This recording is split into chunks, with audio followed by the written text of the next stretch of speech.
नमस्कार दोस्तों, स्वागत है आप सभी का एक बार फिर से जागृति क्लासेस के ऑनलाइन प्रोग्राम में।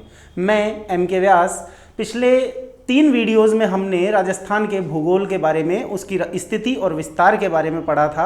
आज से हम आपको ज्योग्राफी के साथ साथ राजस्थान का इतिहास के वीडियो भी प्रोवाइड करवा रहे हैं। तो दोस्तों, आज से हम राजस्थान के हिस्ट्री की शुरुआत कर रहे हैं और राजस्थान के इतिहास का एक बहुत ही महत्वपूर्ण टॉपिक मैं आज से आपको शुरू करने जा रहा हूँ। आप किसी भी कंपटीशन का प्रिपरेशन कर रहे हैं, चाहे वो रिट है, पटवार है, पुलिस है, राजस्थान से जुड़े हुए किसी भी कंपटीशन में दोस्तों एक ना एक क्वेश्चन जिस टॉपिक को मैं आज शुरू कर रहा हूं वहां से जरूर पूछा जाता है, और वो है मेवाड़ का गुहिल वंश। कहने का मतलब महाराणा प्रताप, महाराणा सांगा, महाराणा कुंभा, बप्पा रावल, इन सब में से आप किसी भी कंपटीशन में देखें, आपको कम से कम एक प्रश्न इस टॉपिक में से जरूर मिलेगा। तो आज हम हमारे राजस्थान इतिहास की शुरुआत करेंगे मेवाड़ के गुहिल वंश से। चलिए, मेवाड़ का गुहिल वंश।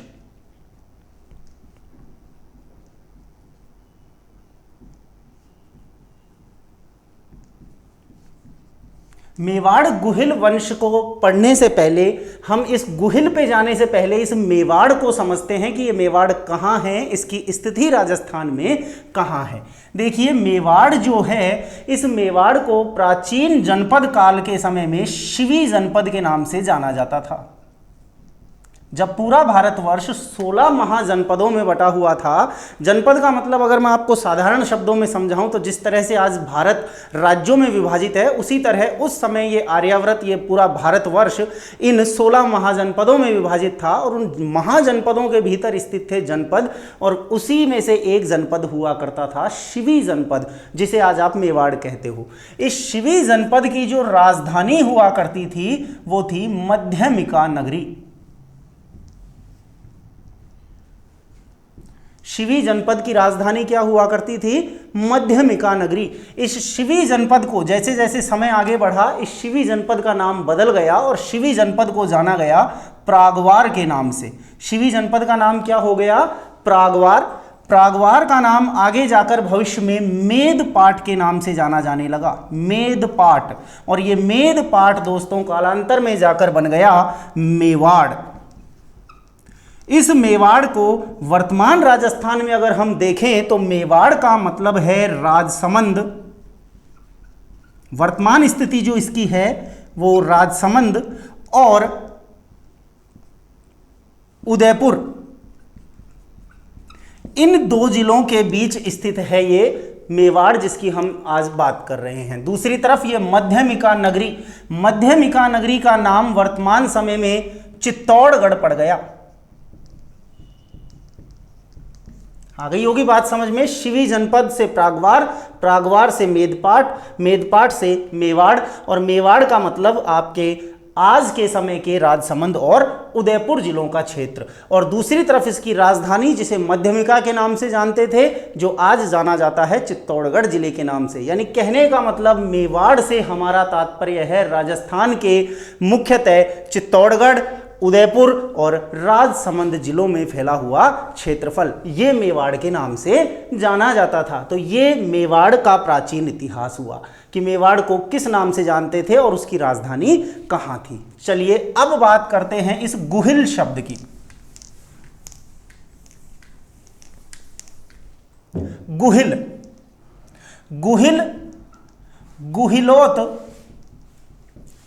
या गहलोत, इन सब का मतलब एक ही है। और इस गुहिल या गुहिलोत या गहलोत के जो संस्थापक थे, जिसने इस वंश को शुरू किया था, उसका नाम था गुहिलादित्य। यानी ये गुहिलादित्य इस वंश के संस्थापक थे। पहला प्रश्न आपका यहीं पे बन जाता है कि मेवाड़ गुहिल वंश के संस्थापक कौन थे? कौन थे? गुहिलादित्य। और गुहिलादित्य ने इस मेवाड़ गुहिल वंश की स्थापना की थी दोस्तों 566 ईस्वी में, 566 एडी। इसमें गुहिलादित्य ने अपने ही नाम पर, क्योंकि गुहिलादित्य नाम था इसीलिए उनके नाम पर इस वंश को कहा गया गुहिल या गहलोत वंश। क्लियर है यहां तक की बात? गुहिलादित्य से गुहिलोत और गुहिलोत से गुहिल वंश। तो ये मेवाड़ के गुहिल वंश की शुरुआत होती है 566 ईस्वी में। चलिए आगे बात करते हैं। यहां मैं आपको एक जानकारी दे दूं कि जिस भी वंश को हम आगे पढ़ेंगे उस वंश का जो संस्थापक होता है वो संस्थापक ही उस वंश का आदि पुरुष कहलाता है, यानी वो प्रथम पुरुष जहां से इस वंश की शुरुआत मानी जाती है, यानी संस्थापक या फिर हम इसे कह सकते हैं आदि पुरुष। तो यहां दो तरह से प्रश्न आपसे पूछा जा सकता है। पहला प्रश्न कि मेवाड़ गुहिल वंश के संस्थापक कौन थे? गुहिलादित्य। और दूसरा प्रश्न मेवाड़ गुहिल वंश का आदि पुरुष किसे कहा जाता है? तो भी आपका उत्तर क्या होगा? गुहिलादित्य। और तीसरी बात जो पूछी जा सकती है कि गुहिलादित्य ने मेवाड़ गुहिल वंश की स्थापना कब की थी? 566 ईस्वी में। क्लियर है यहां तक की बात? चलिए आगे चलते हैं। तो गुहिलादित्य के साथ इस वंश की शुरुआत हो गई, लेकिन गुहिलादित्य ने कोई विशेष काम नहीं किया। गुहिलादित्य से केवल इस वंश की एक स्थापना, इस वंश की एक शुरुआत मानी जाती है। इस वंश में जो असली काम शुरू होगा वो गुहिलादित्य के बाद आने वाले शासक, अगले शासक बप्पा रावल के साथ शुरू होगा। बप्पा रावल, जिनका कि वास्तविक नाम, इसे आप बहुत ध्यान से पढ़ें क्योंकि बप्पा रावल में से प्रश्न अक्सर पूछा जाता है। बप्पा रावल का वास्तविक नाम हुआ करता था दोस्तों काल भोज। इनका वास्तविक नाम क्या था? काल भोज। बप्पा रावल के नाम से ये प्रसिद्ध थे, लेकिन इनका नाम वास्तव में क्या हुआ करता था? काल भोज। ये काल भोज 734 ईस्वी में, इस काल भोज ने चित्तौड़गढ़ दुर्ग पर आक्रमण किया और उस समय के चित्तौड़ के शासक मान मोरी को पराजित कर चित्तौड़गढ़ दुर्ग पर अधिकार कर लिया था। और इसीलिए, क्योंकि इन्होंने एक किला जीता है, इसीलिए मेवाड़ गुहिल वंश की वास्तविक स्थापना जो मानी जाती है वो मानी जाती है 734 ईस्वी में। और वास्तविक संस्थापक जो माना जाता है वो माना जाता है बप्पा रावल या काल भोज को। तो यहां दो बातें हुई। अगर आपसे पूछा जाए मेवाड़ गुहिल वंश के संस्थापक कौन थे तो उत्तर होगा गुहिलादित्य, लेकिन पूछा जाए कि मेवाड़ गुहिल वंश के वास्तविक संस्थापक कौन होंगे तो उत्तर होगा काल भोज या बप्पा रावल। इनके बारे में मैं आपको बता दूं, बप्पा रावल जो थे, जिनका कि नाम काल भोज था, तो ये काल भोज एक ऋषि की सेवा में लगे रहते थे, एक ऋषि की गायें चराया करते थे और उनका नाम था हारित ऋषि। कौन से ऋषि? हारित ऋषि। हारित ऋषि की ये गायें चराया करते थे, उनकी सेवा किया करते थे। और हारित ऋषि ने एक दिन इनकी इस सेवा से, इनकी इस भावना से प्रसन्न होकर इन्हें आशीर्वाद दिया और इन्हें रावल की उपाधि प्रदान की। रावल की उपाधि प्रदान की और साथ में ये आशीर्वाद दिया कि जाओ बेटा, और मेरे कहने पे अगर तुम सेना संगठित करोगे तो निश्चित रूप से मुझे तुम्हारा भविष्य दिखाई दे रहा है कि तुम आगे जाकर चित्तौड़ के शासक बन सकते हो। तो अपने ऋषि का आशीर्वाद, अपने गुरु का आशीर्वाद पाकर और बप्पा रावल ने चित्तौड़गढ़ पर अभियान किया, चित्तौड़गढ़ पर आक्रमण किया और उस युद्ध में विजय प्राप्त की, और जिसके बाद चित्तौड़गढ़ पर अधिकार हो गया किसका? बप्पा रावल का। तो ये बप्पा रावल जो इस वंश के वास्तविक संस्थापक हैं। बप्पा रावल, वास्तविक नाम काल भोज, 734 में चित्तौड़ पर अधिकार किया। किसे पराजित करके? मान मोरी को पराजित करके। इस मान मोरी को पराजित करके अधिकार किया। गायें किसकी चराया करते थे? हारित ऋषि की गायें चराया करते थे। क्लियर है? और अब देखिए यहां पे जो मेरा प्रश्न आपसे होगा, मैंने पिछले तीनों वीडियो जो आपने ज्योग्राफी के देखे होंगे उनमें आपने एक बात नोटिस की होगी कि मैंने हमेशा यहां पढ़ाने से ज्यादा मैंने फोकस अपना जो रखा है वो रखा है कि मैं ज़्यादा से ज़्यादा आपको प्रश्न दूं और उन प्रश्नों के जरिए आपका टॉपिक मैं क्लियर करूं कि किस तरह से एग्जाम में प्रश्न पूछे जाते हैं। महत्वपूर्ण ये नहीं है कि आपने कितना रटा, कितना आपने पढ़ा, महत्वपूर्ण ये है कि जो आपने रटा है, जो आपने पढ़ा है, उसको एग्जाम में जब पूछा गया, उस बात को जब घुमा के पूछा गया तो आप उसका सही जवाब दे पाए या नहीं दे पाए। आपने रट लिया, किताबों में ये सारी चीज़ें हैं, बप्पा रावल है, काल भोज है, हारित ऋषि है, आप इसको रट के चले गए, आपने पढ़ लिया कि भाई 734 में इसने मानमुरी को हराया, चित्तौड़ पे अधिकार कर लिया। अब प्रश्न देखिए क्या हुआ। प्रश्न पूछ लिया गया कि मेवाड़ गुहिल वंश की, ध्यान देना प्रश्न पे, मेवाड़ गुहिल वंश की प्रथम राजधानी थी। यहां ऑप्शन आपको दे दिया, पहला ऑप्शन चित्तौड़गढ़, दूसरा ऑप्शन चावंड, तीसरा ऑप्शन नागदा और चौथा ऑप्शन आहड़। देखिए अब गलती कहां होती है। जैसे ही आपने प्रश्न को पढ़ा, मेवाड़ का नाम आया और मेवाड़ की राजधानी पूछी गई। मेवाड़ का नाम आते ही हमारे दिमाग में, जैसा कि मैंने अभी पहले बताया, मेवाड़ शब्द आते ही सीधा दिमाग में आता है चित्तौड़गढ़, उदयपुर और राजसमंद। तो ये गलती हमें नहीं करनी है। मेवाड़ की राजधानी पूछी है तो चित्तौड़गढ़, क्योंकि आपने रट के गए हो कि बप्पा रावल ने चित्तौड़ को सबसे पहले जीत लिया था, तो गलती से भी चित्तौड़गढ़ को मत कर देना, क्योंकि चित्तौड़गढ़ मेवाड़ की पहली राजधानी नहीं थी। शिवी जनपद की राजधानी थी, मेवाड़ गुहिल वंश की पहली राजधानी चित्तौड़गढ़ नहीं थी दोस्तों। और यहां जो चारों ऑप्शन दिए हैं, कंफ्यूजन तभी होता है जब आप पूरा पढ़ के आते हो, लेकिन अच्छे से जब पढ़ के नहीं आते हो तब कंफ्यूजन होता है। ये चारों जो ऑप्शन हैं, ये चारों ही राजधानियां रही हैं किसकी? ये चारों राजधानियां रही हैं मेवाड़ गुहिल वंश की। क्लियर है? अब इनमें से चित्तौड़गढ़ इसकी पहली राजधानी नहीं था, चावंड भी पहली राजधानी नहीं था, आहड़ भी पहली राजधानी नहीं थी। पहली राजधानी थी कौन सी? नागदा। एक नागदा मध्य प्रदेश में है, लेकिन यहां हम जिस नागदा की बात कर रहे हैं वो मध्य प्रदेश का नागदा नहीं है, बल्कि ये नागदा स्थित है उदयपुर जिले में। तो नागदा को पहली राजधानी मेवाड़ की बनाने का श्रेय जिसे जाता है वो भी कौन थे? बप्पा रावल। यानी बप्पा रावल ने किला तो जीता था चित्तौड़गढ़ में, लेकिन राजधानी बनाया अपनी सबसे पहले किसे? नागदा, उदयपुर को। क्लियर है यहां तक की बात? कोई डाउट? बप्पा रावल कालभोज 734 मानमोरी को हराया, हरित ऋषि की गायें चराई, उनके आशीर्वाद से चित्तौड़ पर विजय पाई और सबसे पहले राजधानी बनाया किसको? नागदा, उदयपुर को। चलिए आगे बात करते हैं।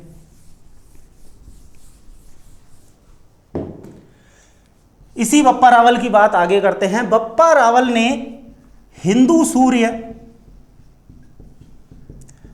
चकवे और राजगुरु, ये 3 उपाधियां धारण की थी। रावल की तो उपाधि थी जो हरित ऋषि ने दी थी, उसके अलावा शासक बनने के बाद इन्होंने हिंदू सूर्य, चकवे और राजगुरु की उपाधियां भी धारण की थी। क्लियर है? इसके अलावा सबसे पहले बप्पा रावल ने अपने नाम के सिक्के चलवाए। आपसे प्रश्न पूछ लिया जाए कि मेवाड़ गुहिल वंश में सबसे पहले अपने नाम का सिक्का किसने चलवाया था, तो वहां उत्तर होगा किसने चलवाया था? बप्पा रावल ने। इसके अलावा प्रसिद्ध इतिहासकार सीवी वैद, प्रसिद्ध इतिहासकार सीवी वैद ने इस बप्पा रावल की तुलना चार्ल्स मॉर्टल से की है। किससे की है? चार्ल्स मॉर्टल से। और ये चार्ल्स मॉर्टल कौन था? ये पहला फ्रांसीसी सेनापति था जिसने मुगल सेनाओं को पराजित किया था। तो उस चार्ल्स मॉर्टल से तुलना की है सीवी वैद ने किसकी? बप्पा रावल की। तो ये था दोस्तों बप्पा रावल का इतिहास। बहुत ही बलवान, बहुत ही बलशाली इंसान थे।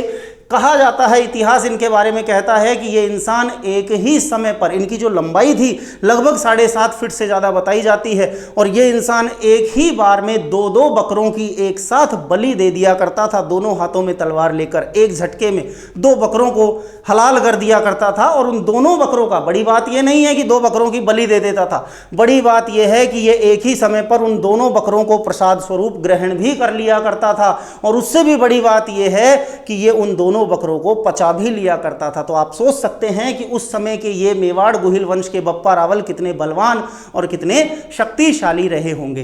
ठीक है, बप्पा रावल के बाद इतिहास आगे बढ़ता है और बप्पा रावल के बाद इस वंश में अगले जो शासक हम पढ़ेंगे उनका नाम है अलहट। अलहट को आलू रावल के नाम से भी जाना जाता है। ये रावल इन लोगों की उपाधियां हैं। अलहट को आलू रावल के नाम से भी जाना जाता है दोस्तों। और अलहट के समय पर जो महत्वपूर्ण काम हुए, जो महत्वपूर्ण प्रश्न बनते हैं वो क्या क्या हैं देखिए।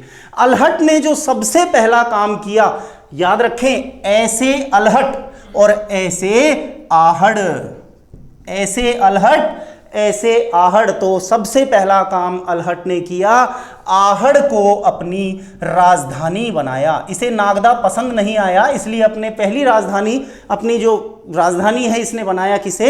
आहड़ को। ये आहड़ भी दोस्तों उदयपुर में ही स्थित एक स्थान है। तो ऐसे अल्हट ऐसे आहड़, यानी कहने का मतलब मेवाड़ की दूसरी राजधानी कौन सी थी? आहड़। पहली राजधानी नागदा बनाई किसने? बप्पा रावल। दूसरी राजधानी आहड़ बनाई किसने? अल्हट। क्लियर है? पहला काम। दूसरा काम इस अल्हट ने जो किया, सबसे पहले सर्वप्रथम मेवाड़ में या मेवाड़ वंश में अंतरराष्ट्रीय या विदेशी विवाह किया। क्लियर है? पहला काम आहड़ को राजधानी बनाया, दूसरा काम मेवाड़ गुहिल वंश में वो पहला राजा था ये जिसने पहली बार विदेशी या अंतरराष्ट्रीय विवाह किया। और किसके साथ किया? एक हूण राजकुमारी थी जिसका नाम था हरिया देवी। इस हरिया देवी के साथ इन्होंने विवाह किया। इससे पहले के बप्पा रावल और बाकी सब लोग जो थे, गुहिलादित्य वगैरह, ये सब लोकल ब्याह करके आए थे, लेकिन इसने पहली बार जो ब्याह करके आया विदेशी महिला से ब्याह किया, इसलिए इतिहास में इसका ये भी एक नाम होता है। यहाँ मैं आपको साथ साथ एक चीज़ और बता दूँ, ये बात राजस्थान और राजस्थान के मेवाड़ की हो रही है, लेकिन अगर भारत में सबसे पहले विदेशी विवाह पूछा जाए कि भारत के इतिहास में सबसे पहले अंतर्राष्ट्रीय विवाह किसने किया था, तो याद रखना दोस्तों, भारत के इतिहास में सबसे पहले अंतरराष्ट्रीय विवाह किया था चंद्रगुप्त मौर्य ने। क्लियर है? आगे चलते हैं, अल्हट की बात करते हैं। अल्हट का जो अगला महत्वपूर्ण बिंदु आपको याद रखना है वो ये है कि अल्हट पहला राजा था जिसके समय नौकरशाही, मेवाड़ में नौकरशाही या अफसरशाही या मंत्रिमंडल व्यवस्था की शुरुआत की गई थी। समझें आप इस बात को कि ये शब्द क्या है। देखिए, किसी भी वंश की हम शुरुआत करें तो सबसे पहले जो एक आदि पुरुष आया उसने कोई महत्वपूर्ण काम नहीं किया, बस केवल वहाँ से उस वंश की शुरुआत होती है। फिर उसके बाद बप्पा रावल आया, बप्पा ने एक किला जीता, एक राजधानी बनाई, और उसके बाद में बप्पा के बाद में आया अल्हट। अब इसे जमा जमाया एक राज्य मिला था, एक किला इसके पास था, एक राजधानी इसके पास थी, तो अब इसे उस कार्य को आगे बढ़ाना था। कोई भी काम हो, हम सीधा अगर गिनती सीखना शुरू करें तो सीधा हम 100 से नहीं सीखेंगे, शुरुआत होगी पहली संख्या के साथ, 1 के साथ। ABCD सीखोगे तो पहले A सीखना पड़ेगा। ऐसा तो नहीं है कि हम सीधा J से शुरू करें या K से शुरू करें। सीढ़ियां अगर चढ़ रहे हो तो पहले पहली सीढ़ी चढ़नी पड़ेगी। सीधा आप 5वीं सीढ़ी पे छलांग मारने की सोचोगे, गिर सकते हो, दुर्घटना हो सकती है। इसलिए स्टेप बाय स्टेप चीज़ें चलती हैं। अल्हट ने अब उसे एक राज्य बनाया मिल गया, तो उसने देखा कि भाई इसका सारा कार्यभार मैं अकेला तो संभाल नहीं सकता हूँ, कहाँ कहाँ किस किस चीज़ पर नज़र रखूँगा। तो उसे आवश्यकता हुई अपने कार्य को संभालने के लिए लोगों की, यानी मंत्रियों की और अफसरों की। तो सबसे पहले मेवाड़ में अफसरशाही या नौकरशाही या मंत्रिमंडल व्यवस्था की शुरुआत करने वाले शासक थे कौन? अल्हट या आलू रावल। क्लियर है? आगे चलते हैं। तो ये महत्वपूर्ण बात हुई अल्हट की। अब देखिए, यहां फिर से एक मैं आपसे प्रश्न करता हूं। प्रश्न मान लीजिए आपसे पूछ लिया जाए, ये पढ़ लिया आपने, सारी डिटेल रट के चले गए, एग्जाम में प्रश्न पूछ लिया गया आपसे कि बताइए मेवाड़ के गुहिल वंश में सबसे पहले किस शासक ने पोर्टफोलियो सिस्टम लागू किया था। अब ये तो हमने पढ़ा ही नहीं कि पोर्टफोलियो बीमारी क्या होती है। या फिर पूछ लिया जाए कि सबसे पहले ब्यूरोक्रेसी किसने प्रारंभ की थी, तो अब यहाँ हमारे साथ दोस्तों समस्या हो जाएगी, क्योंकि आजकल के पिछले कुछ एग्जाम्स में मैंने जैसा देखा है, पैटर्न क्या कर दिया कि हिंदी के शब्दों को हटा के और उसमें इंग्लिश का शब्द डाल दिया। जैसे मुझे अच्छे से याद है, अभी पिछली बार जो राजस्थान पुलिस के एग्जाम हुए थे उसमें इसी प्रकार का एक प्रश्न डाल दिया गया था और पूछा गया था कि बताइए निम्न में से कौन सा दुर्ग ईगल हिल पर स्थित है। और मेरे ही द्वारा पढ़ाए गए बच्चे और बाकी और कोचिंगों के भी बच्चे और बहुत लोगों का ये प्रश्न गलत हुआ था, इसका जवाब नहीं दे पाए थे। और फिर उनका मिलना हुआ तो उन्होंने पूछा, गुरुजी ये तो कहीं पढ़ा ही नहीं, किसी बुक में नहीं पढ़ा, किसी फैकल्टी ने नहीं पढ़ाया, ईगल हिल कहाँ है ये तो हमें पता ही नहीं है। तो उसका बहुत सीधा सा जवाब था दोस्तों, केवल एग्जामिनर ने क्या किया था, पेपर सेलेक्टर ने क्या किया, हिंदी के शब्द को इंग्लिश में डाल दिया था। चील मतलब ईगल और टीला मतलब पहाड़ी मारी तो चील का टीला की जगह उसने ईगल हिल कर दिया था। इसलिए हिंदी और इंग्लिश के ऐसे शब्दों का हमें ध्यान रखना है। यानी नौकरशाही या अफसरशाही इस हिंदी के शब्द की जगह पर वो इस्तेमाल कर सकता है इंग्लिश में ब्यूरोक्रेसी, यानी अंग्रेजी में ब्यूरोक्रेसी को ही हिंदी में नौकरशाही और अफसरशाही कहते हैं। और दूसरा शब्द जो था मंत्रिमंडल व्यवस्था, इसे हम कह सकते हैं अंग्रेजी में पोर्टफोलियो सिस्टम। क्लियर है? यानी अल्हट के द्वारा आहड़ को राजधानी बनाया गया, अंतर्राष्ट्रीय विवाह सबसे पहले किया गया हरिया देवी के साथ, उसके बाद नौकरशाही या ब्यूरोक्रेसी और मंत्रिमंडल व्यवस्था या पोर्टफोलियो सिस्टम की इसने शुरुआत की। क्लियर है यहां तक की बात? आगे चलते हैं। अल्हट के बाद अगले शासक जो इस वंश में होते हैं उनका नाम है रणसिंह या कर्णसिंह।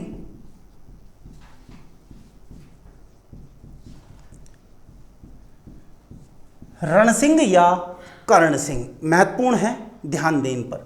रणसिंह या कर्णसिंह के समय एक ही बात आपको याद रखनी है जो महत्वपूर्ण है, और वो क्या है कि रणसिंह या कर्णसिंह के समय पर मेवाड़ का ये गुहिल वंश दो भागों में, दो शाखाओं में विभाजित हो गया था। ध्यान दें इस बात पर, इस रणसिंह के समय ये गुहिल वंश दो शाखाओं में, दो भागों में विभाजित हो गया है। इसके दो पुत्र थे, एक का नाम था क्षेमसिंह और दूसरे का नाम था राहप। ये दो इसके पुत्र थे। राजा बनाया इसने अपने बेटे क्षेमसिंह को, इसे राजा बनाया, और राहब को इसने सिसोदा गांव की जागीर देकर सिसोदा गांव का जागीरदार बना दिया। आ गई होगी बात समझ? क्षेमसिंह को राजा घोषित किया और राहब को सिसोदा गांव की जागीर प्रदान कर दी। इस क्षेमसिंह को क्योंकि राजा बनाया था, और इनकी उपाधि जो है वो रावल की उपाधि आप देख रहे हैं बप्पा के समय से ही चलती आ रही है, तो जो राजा बनेगा उपाधि भी उसी को मिलेगी। यानी क्षेमसिंह के ये वंशज जो रहे वो आगे रावल शाखा के रहे, और ये राहब के जो सिसोदा गांव की शाखा है ये आगे जाकर, अभी नहीं आगे जाकर आप देखेंगे कि ये शाखा जो है वो बन जाएगी राणा शाखा। यानी दो शाखाएं थी मेवाड़ की, एक तो रावल और एक राणा, और ये दोनों शाखाओं का जो जन्म हुआ वो किसके समय से हुआ? रणसिंह या कर्णसिंह के समय से हुआ। दोस्तों आपने पढ़ा होगा रतन सिंह जिनकी पत्नी रानी पद्मिनी थी, उस रतन सिंह के नाम के आगे आपने कभी राणा शब्द का प्रयोग नहीं देखा होगा। जब भी कहीं पढ़ा होगा तो रावल रतन सिंह पढ़ा होगा, और प्रताप का नाम जब भी पढ़ा होगा तो कहीं महारावल प्रताप नहीं पढ़ा होगा, हमेशा पढ़ा महाराणा प्रताप। क्लियर है? क्योंकि वो किस शाखा के थे? राणा शाखा के। और रतन सिंह किस शाखा के थे? रावल शाखा के। अब यहीं से जैसे मान लीजिए आपसे एक प्रश्न पूछ लिया जाए कि बप्पा रावल जो थे वो किस शाखा के थे? रावल के थे या राणा के थे, या किस वंश के थे? गुहिल के थे या फिर सिसोदा गांव से आए हुए सिसोदिया वंश के थे? क्लियर है बात? जैसे प्रश्न हो गया महाराणा प्रताप को लेकर पूछ लिया, मान लीजिए कि महाराणा प्रताप निम्न में से किस वंश से संबंध रखते थे? ऑप्शन ए दिया गुहिल वंश, आपने देखते ही लगा दिया, आगे के ऑप्शन पढ़े ही नहीं कि आगे क्या है। ऑप्शन ए में गुहिल वंश देखा और उसे सही कर दिया। आगे भी ध्यान देना है, हो सकता है ऑप्शन डी में लिखा हो सिसोदिया वंश, और अगर ऐसा है तो ऐसी स्थिति में उसका एग्जैक्ट सही आंसर जो होगा वो क्या होगा? सिसोदिया वंश, क्योंकि महाराणा प्रताप गुहिल से नहीं बल्कि किस वंश से थे? सिसोदिया वंश से थे। अगर ऑप्शन में सिसोदिया नहीं है, मान लीजिए गुहिल, चौहान और इस तरह से चार अलग ऑप्शन दे दिए, उसमें सिसोदिया शामिल नहीं है, तो ऐसी स्थिति में आप महाराणा प्रताप को गुहिल वंश का शासक कह सकते हैं। लेकिन अगर गुहिल के साथ सिसोदिया शब्द का भी प्रयोग हुआ है तो ऐसी परिस्थिति में एक ही सही उत्तर होगा और वो होगा सिसोदिया वंश। क्लियर है यहां तक की बात? चलिए आगे। तो रणसिंह के समय वैसे एक ये महत्वपूर्ण बात हुई कि ये दो शाखाओं में मेवाड़ वंश विभाजित हुआ। इसके बाद आगे चलते हैं। रणसिंह के बाद का इतिहास जब देखते हैं, क्षेमसिंह राजा बन गया, क्षेमसिंह के आगे उसके बेटे सामंत सिंह और कुमार सिंह आए, और कुमार सिंह के जो वंशज बने अगले शासक, नाम था जैत्र सिंह। अब यहां से हमें हर एक शासक के साथ उसकी समय अवधि भी लेते हुए चलना है। जैत्र सिंह का जो शासन अवधि रही वो 1213 से 1253 तक रही। जैत्र सिंह ने शासन किया। इनकी महत्वपूर्ण बात सबसे पहली, जैत्र सिंह जो थे वो दिल्ली सल्तनत के सुल्तान इल्तुतमिश के समकालीन थे। इल्तुतमिश दिल्ली का सुल्तान था, ये गुलाम वंश का दूसरा सुल्तान, और इस इल्तुतमिश के समकालीन थे कौन? जैत्र सिंह। और ये इल्तुतमिश जैत्र सिंह को पराजित करके इनकी राजधानी को हथियाना चाहता था, जो कि उस समय हुआ करती थी नागदा। फिर से इन्होंने अपनी राजधानी आहड़ को हटा के नागदा बना लिया था, तो नागदा को हथियाना चाहता था और इसलिए वो बार बार आक्रमण करता था। 1227 में इल्तुतमिश ने इसी प्रकार जैत्र सिंह पर आक्रमण किया। युद्ध था भूताला का। कौन सा युद्ध? भूताला। भूताला के इस युद्ध में ये 2 बार हुआ है दोस्तों। मैं आपको यहां बता दूं, किताबों में कहीं 1234 है, कहीं 1229 है, कहीं 1227 है। कंफ्यूज नहीं होना है, ये युद्ध 2 बार हुआ है। एक बार जीत हुई थी किसकी? जैत्र सिंह की, और दूसरी बार जीत हुई थी किसकी? इल्तुतमिश की। तो ये युद्ध वास्तव में 2 बार लड़ा गया है। तो ये भूताला का जो युद्ध है, मेन हम मानते हैं इसे 1227 ईस्वी का। किस किस के मध्य हुआ? जैत्र सिंह और इल्तुतमिश के मध्य। और इस युद्ध में जैत्र सिंह को विजय प्राप्त हुई। जैत्र सिंह ने दिल्ली के सुल्तान इल्तुतमिश को पराजित कर दिया। बहुत बड़ी बात थी और इसीलिए इनकी प्रसिद्धि पूरे भारत में हो गई। और इस जैत्र सिंह को हमीर मद मर्दन, इस भूताला के युद्ध को और इस जैत्र सिंह और इल्तुतमिश की घटना को हमीर मद मर्दन नामक ग्रंथ में बताया गया है। और इस ग्रंथ में ये यहाँ भी जो मैं आपको जानकारी दे रहा हूँ दोस्तों, आप बाकी के वीडियोस लोगों के या अपनी किसी बुक्स गाइड में देखें, ये जानकारी भी बहुत सी जगह पे गलत लिखी हुई है। हमीर मद मर्दन को बताया हुआ है रणथंभौर के हमीर से संबंधित, लेकिन ये यहाँ गलत है। ये हमीर देव चौहान रणथंभौर की बात नहीं हो रही है। यहां इस ग्रंथ में हमीर जिसको कहा गया है वो कहा गया है किसे? इल्तुतमिश को, यानी हमीर जिसका मतलब हुआ इल्तुतमिश, और इस हमीर के मद यानी अभिमान, और उस अभिमान का मर्दन यानी उस अभिमान को चूर चूर कर दिया। किसने? जैत्र सिंह ने। तो इस ग्रंथ में इस भूताला युद्ध की जानकारी मिलती है दोस्तों। और इस ग्रंथ के रचयिता थे जय सिंह सूरी। क्लियर है? आ गई है यहां तक की बात समझ? जैत्र सिंह ने इल्तुतमिश से युद्ध किया भूताला का, जिसमें उनकी जीत हुई, और इसकी जानकारी जय सिंह सूरी की किताब हमीर मद मर्दन से प्राप्त होती है। आगे चलते हैं। इसके बाद भी इल्तुतमिश नहीं माना और बार बार यहां आक्रमण करता रहा नागदा पे, जिससे दुखी होकर कई बार समझाया जैत्र सिंह ने, भाई मान जा, लेकिन इल्तुतमिश मानने को तैयार नहीं। भाई नहीं मानूंगा मैं तो बार बार नागदा पे आक्रमण करता रहूंगा। तो आखिर में जाके जैत्र सिंह ने क्या सोचा कि भाई ठीक है, तू आक्रमण करता रहे, मैं अपनी राजधानी ही बदल लेता हूं। और जैत्र सिंह ने अपनी राजधानी नागदा से हटाकर बना लिया किसे? चित्तौड़गढ़। क्लियर है बात? अब तक हम 3 राजधानियों पे जा चुके हैं। पहली राजधानी थी नागदा, जिसे बनाया बप्पा रावल ने। दूसरी राजधानी बनी आहड़, जिसे बनाया अलहट या आलू रावल ने। और तीसरी राजधानी बनी चित्तौड़गढ़, जिसे बनाया किसने? जैत्र सिंह ने। प्रश्न घुमा के भी पूछा जा सकता है कि बताइए चित्तौड़गढ़ को सर्वप्रथम मेवाड़ गुहिल वंश की राजधानी किसने बनाया था? किसने? जैत्र सिंह ने। क्लियर है?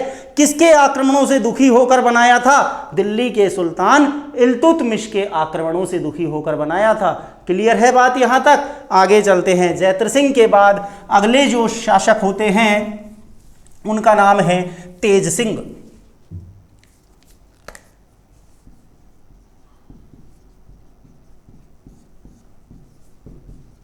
1253 से 73। तेज सिंह के समय कोई विशेष बात नहीं है, केवल एक लाइन आपको याद रखनी है कि इस तेज सिंह के समय 1260 में कमल चंद्र नामक चित्रकार ने, चित्रकार का नाम क्या है?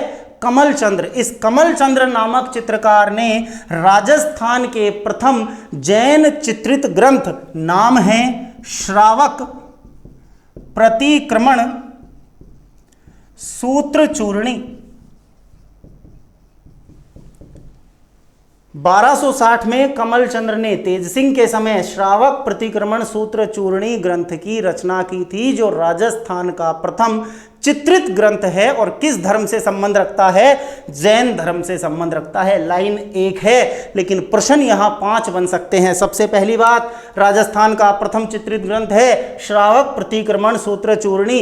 कब लिखा गया? 1260। किसके समय लिखा गया? तेज सिंह। किसके द्वारा लिखा गया? कमलचंद्र। किस धर्म से संबंध रखता है? जैन धर्म। तो कितने प्रश्न हो गए? लाइन 1 ही है, लेकिन प्रश्न पूछने के 5 तरीके हो सकते हैं दोस्तों। तो ये थे आपके तेज सिंह, और ज्यादा लंबा चौड़ा इनका इतिहास हमें याद नहीं रखना है। तेज सिंह के बाद आते हैं समर सिंह।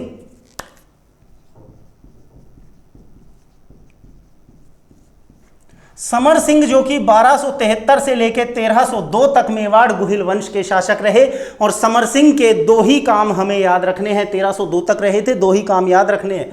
समर सिंह, पहला काम, समर सिंह के समय दिल्ली के सुल्तान थे अलाउद्दीन खिलजी, जिसे मैं शॉर्ट में लिख रहा हूं AK। इसका भी हम आगे बहुत विस्तृत, अब आगे जो अगले जो शासक आएंगे, इस अलाउद्दीन खिलजी का नाम वहां बार बार आएगा, तो तब इसकी विस्तृत चर्चा हम करेंगे। अभी केवल इतना देखें कि इसके समय अलाउद्दीन खिलजी की गुजरात अभियान से लौटती हुई सेना को मेवाड़ की सीमाओं पर रोका गया और उनसे कर वसूल किया गया। इस अभियान में अलाउद्दीन खिलजी खुद शामिल नहीं था, केवल उसकी सेना आ रही थी, और दिल्ली लौटने का जो, गुजरात से दिल्ली लौटने का जो मार्ग है, उसमें बीच में से मेवाड़ से होकर गुजरना पड़ता था। उन्हें रोका गया और सीमा कर वसूल किया गया। तो पहला काम तो क्या हुआ कि दिल्ली सुल्तान अलाउद्दीन खिलजी की सेना को सीमा पर रोककर उनसे कर वसूल किया गया था। क्लियर है? दूसरी चीज जो यहां है, समर सिंह के समय, समर सिंह के समय रणथंभौर में उस समय चल रहा था चौहान वंश। तो रणथंभौर चौहान वंश के एक शासक थे जिनका नाम था हमीर देव चौहान। यहां हमीर शब्द एक बार फिर से आया है, और अभी आगे एक बार फिर आएगा, तो कंफ्यूज मत होना, शब्द एक है लेकिन इसका अर्थ हर बार अलग है। पहले जो पढ़ा हमीर मदमर्दन, वो इल्तुतमिश के लिए कहा गया। अब जो आप पढ़ रहे हो हमीर, ये हमीर देव चौहान हैं, जो रणथंभौर के शासक थे, जिन्हें इतिहास में हटी हमीर के नाम से जाना जाता है। इसकी चर्चा करेंगे जब हम रणथंभौर का चौहान वंश पढ़ेंगे। अपने आप में बहुत ही शक्तिशाली शासक रहे हमीर देव चौहान रणथंभौर के चौहानों में। तो रणथंभौर के चौहान शासक हमीर देव चौहान ने चित्तौड़गढ़ पर आक्रमण किया, और इस समर सिंह के समय चित्तौड़गढ़ से खिराज नामक कर वसूला। खिराज एक प्रकार का भूमि कर हुआ करता था, जिसे वसूल किया किसने? हमीर ने। किसके समय? इस समर सिंह के समय। क्लियर है यहां तक की कहानी? समर सिंह का इससे ज्यादा इतिहास हमें याद नहीं रखना है। और समर सिंह के बाद जो शासक आएंगे बहुत ही महत्वपूर्ण है, इंटरेस्टिंग है। यहां से आपका असली इतिहास शुरू होगा। नाम है रावल रतन सिंह। समर सिंह के पुत्र थे रावल रतन सिंह। 1302 से 1303, मात्र इतने कम समय के लिए मेवाड़ वंश के शासक बने थे। ऐसा क्या हुआ जो इतने कम समय के लिए ये शासक रहे? आगे क्यों ये शासक नहीं बने रह पाए, इसकी चर्चा करते हैं हम। तो रावल रतन सिंह के साथ, देखिए आपने रावल रतन सिंह का नाम कई बार पढ़ा होगा, इतिहास में सुना भी होगा, और अभी हाल ही में फिल्म भी आ चुकी है इनके ऊपर, रानी पद्मिनी को लेकर, पद्मावत। तो उस फिल्म में भी आपने रावल रतन सिंह का अभिनय, मतलब उनका जो किरदार जिस अभिनेता ने अभिनय किया उसे देखा होगा और इनकी कहानी को पढ़ा होगा, समझा होगा। आज फिर से एक बार मेरे द्वारा आप इनकी कहानी को देखिए यहाँ पर। तो रावल रतन सिंह मात्र थोड़े से समय के लिए ही शासक रहे। ऐसा क्यों हुआ, ऐसा क्या हुआ? देखिए, इनकी पत्नी थी रानी पद्मिनी। रानी पद्मिनी जो अपने आप में उस समय पर इतिहास की सबसे ज़्यादा खूबसूरत और सुंदर महिला कही जाती थी, जिनकी सुंदरता के चर्चे पूरे भारत में ही नहीं बल्कि विदेशों तक में फैले हुए थे। इनकी पत्नी थी कौन? रानी पद्मिनी। और ये रानी पद्मिनी जो हैं, ये सिंघल द्वीप, जिसे आज आप वर्तमान में कहते हैं श्रीलंका, सिंघल द्वीप के राजा गंधर्व सेन और रानी चंपावती की पुत्री थी। बहुत ही ज़्यादा सुंदर थी, खूबसूरत थी और इनकी खूबसूरती के चर्चे बहुत ज़्यादा थे।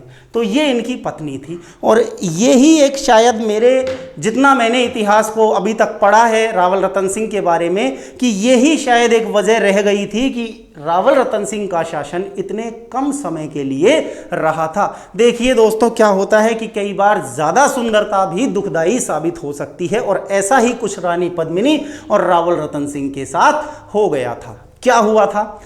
रावल रतन सिंह के समय दिल्ली के सुल्तान हुआ करते थे अलाउद्दीन खिलजी, और अलाउद्दीन खिलजी अपने समय का सबसे शक्तिशाली सुल्तान कहा जाता है। न केवल अपने वंश का बल्कि पूरे दिल्ली सल्तनत काल का सर्वाधिक शक्तिशाली सुल्तान अगर हम किसे कहें तो वो नाम है अलाउद्दीन खिलजी, जिससे न केवल यहाँ के शासक बल्कि विदेशी आक्रमणकारी भी घबराया करते थे। अपने पूरे जीवन में उसने केवल युद्ध अभियान ही किए, अपने दिल्ली सल्तनत को दक्षिण भारत तक उसने फैला लिया था, लेकिन उसकी एक बहुत बड़ी कमजोरी थी दोस्तों, और वो कमजोरी क्या थी? सुंदर महिलाएं। सुंदर महिलाएं उसकी बहुत ज्यादा बड़ी कमजोरी थी। अगर युद्ध पे भी जा रहा हो और अलाउद्दीन को अगर कोई इशारों में ये कह दे कि महाराज वहां कहां जा रहे हो, उधर जरा नजर डाल लीजिए, वहां देखिए कौन खड़ा हुआ है, और अगर अलाउद्दीन की नजर पड़ जाए और उसे कोई सुंदर महिला दिख जाए तो वो युद्ध को छोड़ के पहले वहां जाएगा और सैनिकों को भेज देगा, तुम जाओ भाई अभियान कर लो, जो होगा देखा जाएगा, जीत के आओ चाहे हार के आओ। तो ये बहुत बड़ी कमजोरी थी इस अलाउद्दीन खिलजी की। तो देखिए कहानी अब मैं एक शुरू कर रहा हूं यहां रावल रतन सिंह और रानी पद्मिनी के बारे में। रावल रतन सिंह नौजवान, युवा, बलशाली, शक्तिशाली, इनकी भी प्रसिद्धि पूरे भारत में फैली हुई थी, और दूसरी तरफ सिंघल द्वीप की राजकुमारी रानी पद्मिनी। तो इस पद्मिनी के पास एक तोता था दोस्तों, जिसे कहते थे हीरामन तोता। कौन सा तोता? हीरामन तोता। ये हीरामन तोता इसके पास रहता था, इसका पालतू था, और इस तोते की खास बात ये थी कि ये तोता इंसानों की भाषा में बोलना जानता था। जैसे हम बोल रहे हैं इसी प्रकार ये तोता भी बोल सकता था। और गलती से एक बार ये तोता उड़ते हुए अपने सिंघल द्वीप की सीमाओं को भूलकर और मेवाड़ की सीमाओं पे आ गया। अब यहाँ हो सकता है आपके दिमाग में एक सवाल आ जाए कि सर क्यों मजाक कर रहे हो, कहाँ श्रीलंका और कहाँ मेवाड़, एक तोता इतनी दूर उड़ के कैसे आ सकता है?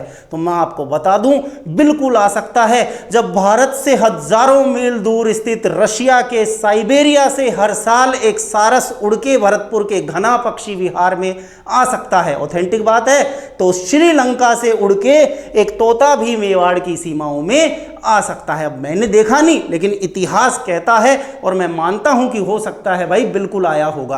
तो वो तोता जब यहां मेवाड़ के जंगलों में था तो उसे एक शिकारी ने, एक बहेलिये ने पकड़ लिया और पकड़ के उसे पिंजरे में कैद कर लिया। अब बहेलिये ने देखा कि यार ये तोता तो बोलता है। जैसे ही बहेलिये ने पकड़ा तो तोते ने बोलना शुरू किया, भाई मुझे छोड़ दे, मुझे उड़ने दे। शिकारी ने देखा यार ये तो बड़ा विचित्र तोता है, बातें करता है, इंसानों की तरह बोलता है, लेकिन अपने किस काम का है? भाई मार के अगर खाया भी जाए तो इसमें 10 ग्राम मांस निकलेगा, तो इसका क्या करें जिससे अपन को ज़्यादा बेनिफिट हो? तो उसने सोचा और अब उस तोते को, उस पिंजरे को लेकर ये पहुंच गया रावल रतन सिंह के दरबार में। दरबार में जाके और महाराज के सामने, रावल रतन सिंह के सामने इस तोते को पेश किया कि महाराज मैं आपके लिए कुछ भेंट लाया हूँ। बोले बता भाई क्या भेंट लाया है? तो तोते को जब पेश किया गया तो रावल रतन सिंह को हंसी आ गई कि तू एक तोता मेरे लिए लेके आया है, मैं एक इतना बड़ा शासक और एक तोते का उपहार मेरे लिए लाया। बोले महाराज ये साधारण तोता नहीं है, ये बोलता है, इंसानों की भाषा में बोलता है। और जब उसने भरे दरबार में बोल के दिखाया, बिल्कुल रावल रतन सिंह प्रसन्न हो गए और बहेलिये को काफ़ी स्वर्ण मुद्राएं उपहार स्वरूप दी। बहेलिये को यही चाहिए था, पैसा मिल गया, वो चला गया। बढ़िया सोने का पिंजरा बनवाया गया, बढ़िया खाने पीने की बढ़िया व्यवस्था तोते के लिए करवाई और तोते को रावल रतन सिंह ने अपने महल में रखवा लिया। कई दिन बीत गए, रावल रतन सिंह तोते को भूल गए थे, भूल जाते थे। राजाओं को देखो कई काम हुआ करते थे, और कुछ राजा तो हम आगे पढ़ेंगे ऐसे ऐसे हैं जिनके 100 रानियां हैं, वो अपनी पत्नियों को भूल जाया करते थे। तो तोतों को याद रखना तो बहुत छोटी सी बात थी, है कि नहीं है? तो उस तोते को कई दिन हो गए पिंजरे में कैद हुए, तोता परेशान रहने लगा था। एक दिन रावल रतन सिंह को तोते की याद आई और वो वहां पहुंचे। पूछा उससे कि भाई तुम क्यों दुखी हो। तो देखिए, पक्षी को भले आप कितना भी अच्छा दाना खिलाओ, लेकिन पक्षी को जो पसंद है वो है खुले आसमान में उड़ना। उसका सबसे बड़ा दुख यही था कि वो पिंजरे में कैद था।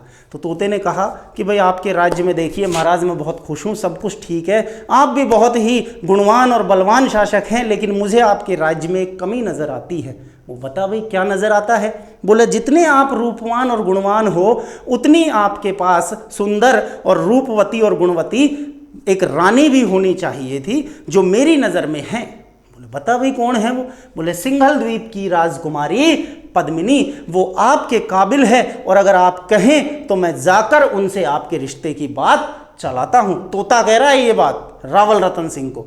रतन सिंह को भी हंसी आ गई कि यार पता नहीं क्या ये मजाक कर रहा है, शायद मेरी कैद से आज़ाद होने के लिए ये इस तरह के बहाने मार रहा है, लेकिन चलो इसकी भी बात मान लेते हैं और इसे आज़ाद कर देते हैं। तोते को छोड़ दिया गया। तोता उड़कर वापस सिंघल द्वीप पहुंचा और रानी पद्मिनी के पिता गंधर्व सेन से इस बात की चर्चा की कि मैं भाई एक बहुत ही अच्छा रिश्ता देख के आया हूँ।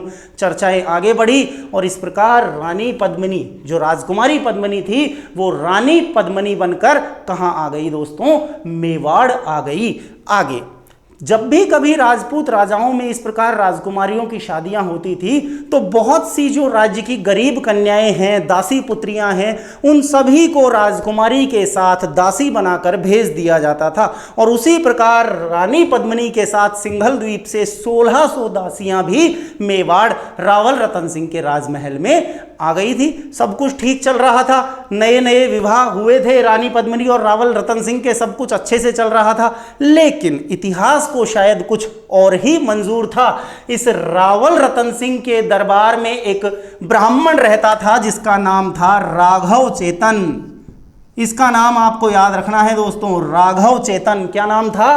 राघव चेतन। इस राघव चेतन को तंत्र मंत्र विद्याएं करने की बहुत बुरी आदत थी, जबकि इस तरह की विद्याओं का प्रयोग मेवाड़ में बैन किया हुआ था। तो एक दिन इसी प्रकार की कुछ तंत्र विद्याएं करते हुए राघव चेतन को पकड़ लिया गया और जब राज दरबार में ले जाया गया तो रावल रतन सिंह ने इनसे इतना ही कहा कि क्योंकि तुम एक ब्राह्मण हो और मैं एक ब्रह्म हत्या का पाप अपने सिर पे नहीं लेना चाहता हूं, इसलिए मैं केवल इतना कह रहा हूं कि दोबारा कभी जीवन में मेरे सामने मत आ जाना और मेरे राज्य की सीमाओं से बाहर निकल जाओ। भरे दरबार में इस अपमान को सहकर राघव चेतन उस समय तो यहां से बिना कुछ कहे चला गया, लेकिन मन ही मन इसके मन में प्रतिशोध की ज्वाला जल रही थी दोस्तों। और ये किसी भी प्रकार राघव चेतन रतन सिंह से बदला लेना चाहता था। अब खुद तो बदला ले नहीं सकता क्योंकि उस राजा से कैसे लड़ेगा ये।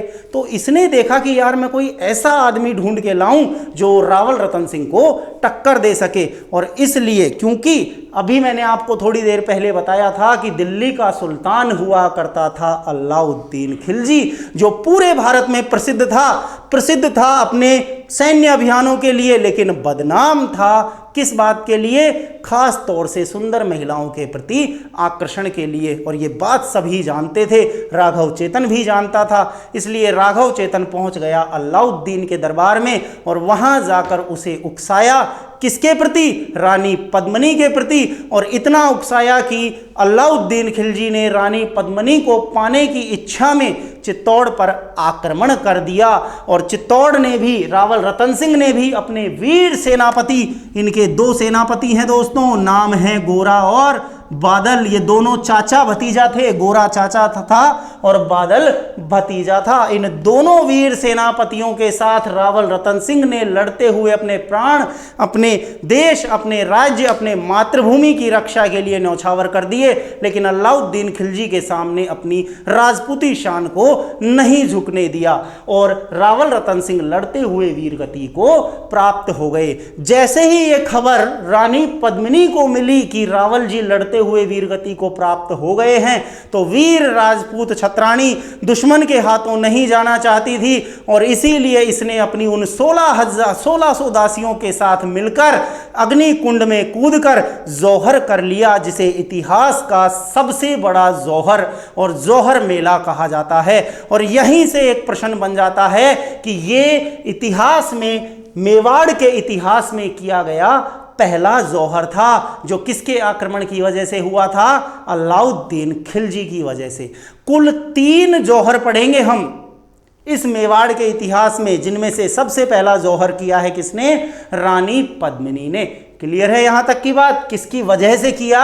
अलाउद्दीन खिलजी की वजह से। और यही वो कारण रहा कि मात्र इतने कम समय के लिए रावल रतन सिंह मेवाड़ के शासक रहे थे। क्लियर है? ये कहानी शायद आपको पहले भी आपने पढ़ी होगी, देखी होगी फिल्म में, आज फिर से मैंने आपको एक बार रिवाइज करवा दी है। अब देखिए यहां से प्रश्न क्या बन के आ सकता है। पहली बात आपसे पूछा जा सकता है कि अलाउद्दीन खिलजी को रावल रतन सिंह पर आक्रमण के लिए उकसाने वाला कौन था?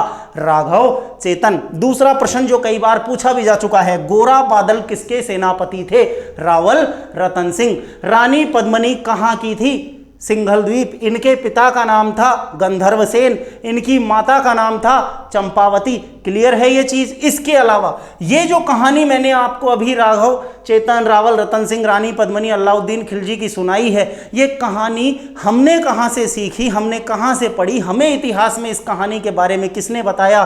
तो एक बहुत ही प्रसिद्ध ग्रंथ है दोस्तों, नाम है पद्मावत। क्या नाम है? पद्मावत। इस पद्मावत ग्रंथ के द्वारा हमें यह सारी जानकारी मिलती है और इस ग्रंथ की रचना की गई थी 1540 में और इसके रचनाकार थे मलिक मोहम्मद जायसी। मलिक मोहम्मद जायसी ने 1540 में यह ग्रंथ लिखा है। देखिए कितने सालों बाद ये शाखा, ये जौहर 1303 में हो चुका है और 1540 में मलिक मोहम्मद जायसी ये सारी बातों को लिख रहा है। और इस मलिक मोहम्मद जायसी ने ये ग्रंथ लिखा अवधी भाषा में। कौन सी भाषा में? अवधी भाषा में 1540 में मलिक मोहम्मद जायसी ने ये ग्रंथ लिखा। और उस समय दिल्ली के जो शासक हुआ करते थे वो थे शेर शाह सूरी। तो यहाँ 4 प्रश्न बन जाते हैं। पद्मावत ग्रंथ कब लिखा गया, किसने लिखा, किस भाषा में लिखा, और मलिक मोहम्मद जायसी किसके समकालीन थे, या दिल्ली का शासक उस समय कौन था? शेर शाह सूरी। तो यहां से हमें इस सारे घटनाक्रम की जानकारी दोस्तों मिलती है। इसके अलावा क्योंकि मैंने अभी जैसा आपको बताया कि रण सिंह के समय ये वंश 2 भागों में बट गया था, रावल और राणा, तो दोस्तों अब वो समय आ चुका है जब रावल शाखा का अंत और राणा शाखा का उदय होगा। रावल रतन सिंह पर यह जो आक्रमण किया गया था अलाउद्दीन खिलजी के द्वारा, यह बहुत ही भयंकर आक्रमण था जिसने इस पूरे वंश को ही खत्म कर दिया, इस पूरी शाखा को ही खत्म कर दिया। और इसलिए अगर आपसे प्रश्न पूछ लिया जाए कि रावल शाखा के अंतिम शासक कौन थे, तो रावल शाखा के अंतिम शासक होंगे दोस्तों कौन? रावल रतन सिंह। रावल शाखा के अंतिम शासक हुए कौन? रावल रतन सिंह, जिसके वंश का अंत कर दिया किसने? अलाउद्दीन खिलजी ने। तो यह था इतिहास रावल रतन सिंह का और मेवाड़ के गुहिल वंश का। मेवाड़ गुहिल वंश का या फिर रावल शाखा का, दोनों ही स्थितियों की बात कर रहे हैं हम। चाहे तो गुहिल वंश कह दो, चाहे उसे रावल शाखा कह दो, इन दोनों ही परिस्थितियों में अंत हो गया है किसके साथ? रतन सिंह के साथ। और करने वाला है कौन? अलाउद्दीन खिलजी। इसके बाद ये वंश जब आगे बढ़ेगा तो इस शाखा को कहा जाएगा राणा शाखा और इस वंश को कहा जाएगा सिसोदिया वंश। क्यों कहा जाएगा उसे भी आप यहीं पर समझें। जब ये अभियान अलाउद्दीन ने रावल रतन सिंह पर किया तो देखिए, जब ऐसी परिस्थितियां हों तो घर में भले हम 5 भाई हैं, आपस में कितना भी लड़ ले झगड़ ले, लेकिन अगर कोई बाहरी आदमी हम पर आक्रमण करने आया है और किसी एक भाई को छेड़ रहा है तो 5 भाई मिलकर उसका सामना करेंगे। तो उसी प्रकार जब रावल रतन सिंह पर यह अभियान हुआ तो सिसोदा गांव, वही सिसोदा गांव जो रण सिंह के समय जागीर में दिया गया था राहब को, उस सिसोदा गांव का उस समय जागीरदार हुआ करता था लक्ष्मण सिंह। क्या नाम है? लक्ष्मण सिंह, जो इन्हीं का भाईबंद है। और ये लक्ष्मण सिंह अपने 7 बेटों, 7 बेटे थे इसके, 7 बेटों के साथ इस अभियान में साथ देने आया किसका? रावल रतन सिंह का। और यहीं अलाउद्दीन खिलजी से लड़ते हुए अपने 7 बेटों के साथ ये जागीरदार लक्ष्मण सिंह भी वीरगति को प्राप्त हो गए थे। और एक तरह से हम देखें तो पूरा की पूरा मेवाड़ का वंश, रावल शाखा, राणा शाखा, सब कुछ खत्म हो चुका है। मेवाड़ में कुछ नहीं बचा है, लेकिन उम्मीद की एक छोटी सी किरण बची है, और वो ये कि इन 7 में से एक बेटा था जिसका नाम था अरी सिंह। अरी सिंह। इस अभियान के समय इस अरी सिंह की पत्नी गर्भवती थी, जिसने कुछ समय पश्चात एक पुत्र को जन्म दिया और उस पुत्र का नाम था दोस्तों हमीर। देखिए मैंने कहा था, अभी फिर से एक बार ये शब्द आएगा, तीसरी बार इस शब्द का प्रयोग हो रहा है और तीनों बार हमीर का अर्थ कुछ अलग है। पहला हमीर इल्तुतमिश के लिए कहा गया, हमीर मदमर्दन। दूसरी बार जब हमने हमीर पढ़ा तो वो रणथंबोर के राजा थे, हमीर देव चौहान। और अब तीसरा जो हम ये हमीर पढ़ रहे हैं, ये मेवाड़ के शासक हैं हमीर देव सिसोदिया। तो इस उम्मीद की एक किरण ने इस पूरे वंश को बचा लिया दोस्तों, वरना अगर ये नहीं होता, अरी सिंह की पत्नी गर्भवती नहीं होती तो हमीर पैदा नहीं होता, और अगर हमीर नहीं होता तो शायद इस वंश के इतने शक्तिशाली शासक राणा सांगा, राणा कुंभा और महाराणा प्रताप को हम नहीं पढ़ पाते, उनका इतिहास हम नहीं देख पाते। तो ये उम्मीद की जो किरण बची वो थी हमीर। ये हमीर बड़ा हुआ और इस हमीर ने 1326 में फिर से एक बार अपने खोए हुए राज्य को, अपने पुरखों के इस खोए हुए चित्तौड़गढ़ को प्राप्त किया। और क्योंकि ये सिसोदा गांव से आया था, इसलिए इसी के साथ अब वंश का नाम हो गया सिसोदिया वंश। क्लियर है। और क्योंकि इसने रावल की उपाधि का त्याग कर दिया और एक नई उपाधि धारण की जिसका नाम था राणा, यानी हमीर के बाद आने वाले सभी शासक अपने नाम के आगे क्या लगाएंगे, राणा या महाराणा, और इससे पहले के शासक क्या लगाते थे, रावल या महारावल। क्लियर है। चलिए, तो ये जो हमीर के आगे की कहानी है कि किस प्रकार हमीर ने किसके साथ मिलकर और किसके विरुद्ध युद्ध लड़कर चित्तौड़गढ़ का किला और अपना खोया हुआ राज्य फिर से प्राप्त किया, वो हम बात हमारे अगले क्लास में, अगले वीडियो में करेंगे। आज तक का जो अभी आज इस क्लास का जो हमने अभी ये पढ़ा है, ये एक बार मैं फिर से 2 मिनट में थोड़ा सा रिवाइज करवा देता हूं कि किस प्रकार गुहिल वंश की शुरुआत होती है गुहिलादित्य से, जिसे इस वंश का आदि पुरुष कहते हैं। उसके बाद आए बप्पा रावल, जिन्होंने 734 में मानमुरी को हराया और चित्तौड़गढ़ का किला जीतकर नागदा को अपनी पहली राजधानी बनाया, और इसीलिए उन्हें इस वंश का वास्तविक संस्थापक कहते हैं। हारित ऋषि की गायें चराया करते थे और ऋषि ने खुश होकर इन्हें ये उपाधि धारण की थी, जो थी रावल की। इसके बाद आए अल्हड़, जिन्होंने विदेशी विवाह किया हूण राजकुमारी हरिया देवी से, को अपनी दूसरी राजधानी बनाया और सर्वप्रथम ब्यूरोक्रेसी या पोर्टफोलियो सिस्टम या मंत्रिमंडल व्यवस्था की मेवाड़ में शुरुआत की। इसके बाद आए रणसिंह या कर्ण सिंह, जिनके समय पर यह मेवाड़ वंश 2 भागों में बट गया, एक रावल शाखा और एक राणा शाखा। रावल शाखा छेम सिंह को दी गई और राणा शाखा राहब को सिसोदा गांव का जागीरदार बनाकर भेजा गया। उसके बाद छेम सिंह के 2 पुत्र होते हैं, एक सामंत सिंह और एक कुमार सिंह। कुमार सिंह के वंशज हुए जैत्र सिंह, जिनके समय पर दिल्ली सुल्तान इल्तुतमिश ने नागदा पर बार बार आक्रमण किया, भूताला का युद्ध लड़ा, और इस युद्ध की जानकारी मिली हमें हमीर मदमर्दन, जो कि जयसिंह सूरी द्वारा लिखी गई है। क्लियर है। इसके बाद आगे इस वंश में बढ़े तो तेज सिंह के समय 1260 में कमलचंद्र नामक चित्रकार ने श्रावक प्रतिक्रमण सूत्र चूर्णी नामक प्रथम राजस्थान के प्रथम जैन चित्रित ग्रंथ की रचना की है। और उसके बाद आते हैं समर सिंह, जिनके समय हमीर देव चौहान ने, रणथंबोर के हमीर देव चौहान ने चित्तौड़ पर आक्रमण कर वहां से खिराज नामक भूमि कर वसूला, और दूसरी तरफ अलाउद्दीन खिलजी की दिल्ली अभियान पर गुजरात अभियान से लौटती हुई, वापस दिल्ली लौटती हुई सेना को रोककर और उनसे कर वसूल करने का काम किया समर सिंह ने। और उसके बाद समर सिंह के पुत्र हुए रावल रतन सिंह, जिनकी कहानी अभी अभी हमने यहां पर देखी है कि किस प्रकार रावल रतन सिंह, रानी पद्मनी, राघव चेतन और अलाउद्दीन खिलजी, ये सारी कहानी जो मलिक मोहम्मद जायसी द्वारा अपने ग्रंथ पद्मावत में लिखी गई थी। तो आशा करता हूं कि आज का ये जितना हमने इतिहास का पाठ पढ़ा है, रावल रतन सिंह तक की बातें आपको समझ में आ गई होंगी। कल की क्लास में हम रावल रतन सिंह से आगे, यानी आज जो हमने पढ़ा वो था मेवाड़ का गुहिल वंश या फिर मेवाड़ की रावल शाखा, और कल की क्लास से जो हम शुरू करेंगे हमीर देव सिसोदिया के साथ, वो एक नया वंश होगा, मेवाड़ का सिसोदिया वंश या फिर मेवाड़ की राणा शाखा। तो ठीक है, आगे की बात हम हमारे कल के वीडियो में करते हैं। धन्यवाद।